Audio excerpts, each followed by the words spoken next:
স্বাগতম ভারতের নির্ভরযোগ্য ও সময়োপযোগী সংবাদের ঠিকানা। রাজনীতি থেকে আন্তর্জাতিক অর্থনীতি থেকে ব্রেকিং নিউজ সবকিছু পাবেন এক জায়গায়। সত্য ও নিরপেক্ষ সংবাদ জানতে এখনই সাবস্ক্রাইব করুন বাংলা ফ্ল্যাশ টিভি।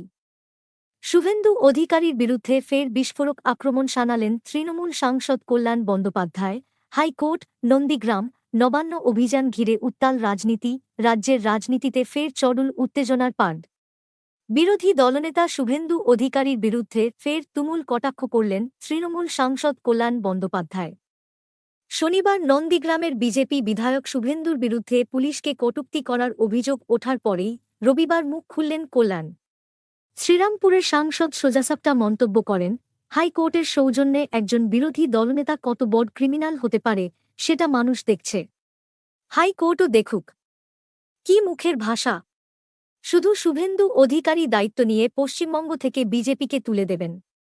রবিবার শ্রীরামপুরে গঙ্গা দর্শনের পর নিজের বাসভবনে বসে কল্যাণ বন্দ্যোপাধ্যায় বলেন, নবান্ন অভিযানের নামে যে অরাজকতা তৈরি হয়েছিল তা ভাবা যায় না। প্রচুর অপরাধমূলক কার্যকলাপ ঘটেছে, সরকারি সম্পত্তি নষ্ট হয়েছে, পুলিশকে মার ধরা হয়েছে। এই সমস্ত ঘটনার নেপথ্যে শুভেন্দু অধিকারীর উস্কানি ছিল। সাংসদের অভিযোগ, শুভেন্দু অধিকারী অত্যন্ত বিশ্রী ভাষায় গালাগাল করেছেন, এমনকি পিক শন্স বলেও মন্তব্য করেছেন, যা রাজনৈতিক শালীনতার সম্পূর্ণ পরিপন্থী। কল্যাণের দাবি, রাজনীতিতে এই ধরনের ভাষা ব্যবহার একেবারেই কাম্য নয় এবং এই ধরনের নেতাদের পশ্চিমবঙ্গ থেকে বিদায় করতে হবে। তাঁর কথায়, জাস্টিস রাজশেখর মান্থা একটি রায় দিয়েছিলেন শুভেন্দুর পক্ষে, যার ফলেই একের পর এক অপরাধমূলক কাজের সাহস পাচ্ছেন শুভেন্দু।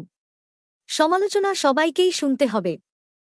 এই ঘটনার পটভূমিতে রাজনীতিতে আরও একটি দিক নিয়ে আলোচনা শুরু হয়েছে।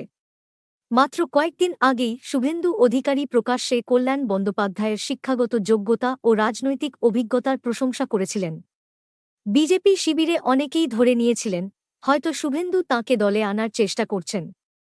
2011 সালের আগে সিপিএমের বিরুদ্ধে আন্দোলনে কল্যাণের সক্রিয় ভূমিকারও প্রশংসা করেছিলেন শুভেন্দু, কিন্তু রবিবারের বক্তব্যে সেই সমস্ত জল্পনায় জল ঢেলে দেন কল্যাণ বন্দ্যোপাধ্যায়। একের পর এক তীব্র আক্রমণে বুঝিয়ে দেন, শুভেন্দুর সঙ্গে তাঁর রাজনৈতিক দূরত্ব অটুট। প্রসঙ্গত, এর আগে তৃণমূল সুপ্রিমো মমতা ব্যানার্জি দলীয় সাংসদ সুদীপ বন্দ্যোপাধ্যায়ের পরিবর্তে অভিষেক বন্দ্যোপাধ্যায়কে লোকসভার দলনেতা ঘোষণা করার পরপরই লোকসভার মুখ্য সচেতকের পদ থেকে ইস্তফা দিয়েছিলেন কল্যাণ বন্দ্যোপাধ্যায়। মঙ্গলবার বাগডোগরা বিমানবন্দরে এই প্রসঙ্গে শুভেন্দু অধিকারী কল্যাণের প্রশংসা করলেও রবিবারের রাজনৈতিক আক্রমণে স্পষ্ট হয়ে গেল, তৃণমূলের এই প্রবীণ সাংসদের অবস্থান এখনও বিরোধী শিবির থেকে অনেক দূরে। এই পরিস্থিতিতে রাজ্য রাজনীতিতে শুভেন্দু কল্যাণ দ্বন্দ্ব আরও তীব্র রূপ নিতে পারে বলেই মনে করছেন রাজনৈতিক মহলের একাংশ। একদিকে বিজেপির অগ্নিগর্ভ সমালোচনা, অন্যদিকে তৃণমূলের পাল্টা আক্রমণ। রাজ্যের রাজনৈতিক মঞ্চ যে আরও গরম হতে চলেছে তা স্পষ্ট। আপনারা এই ঘটনা প্রবাহ সম্পর্কে কি মনে করছেন? নিচে কমেন্টে লিখে জানান। আর খবরটি যদি ভালো লেগে থাকে তবে শেয়ার ও সাবস্ক্রাইব করতে ভুলবেন না।